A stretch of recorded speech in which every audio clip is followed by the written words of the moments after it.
বাংলাদেশ জামাত ইসলামীর শহীদ আমিরে জামাত মাওলানা মতিউর রহমান নিজামীকে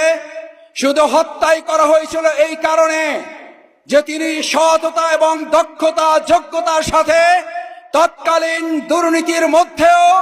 দুর্নীতি মুক্ত শিল্প এবং কৃষি মন্ত্রণালয় পরিচালনা করে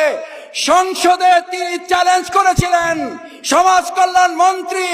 তৎকালীন সেক্রেটারি জেনারেল শহীদ আলী হাসান মোহাম্মদ মুজাহিদ চ্যালেঞ্জ করেছিলেন, আমরা যদি 2 টাকার অন্যায় করি, দুর্নীতি করি, প্রমাণ করতে পারলে শুধু মন্ত্রণালয় নয়, শুধু সংসদ সদস্য পদ নয়, জামাত ইসলামীর আমির সেক্রেটারি নয়, আমরা জামাতের সহযোগী সদস্য পদ থেকেও প্রত্যাখ্যান করব। রায়পুরবাসীর কাছে জানতে চাই, সাংবাদিক বন্ধুগণ আছেন, আপনাদের সিনিয়র যারা আছেন, আজকেও চ্যালেঞ্জ করে রেখে গেলাম, বাংলাদেশ জামাত ইসলামের কোন 1 টাকার দুর্নীতিকেও কোথাও প্রমাণ করতে আজ পর্যন্ত কি নেতৃবৃন্দের ব্যাপারে পেরেছে?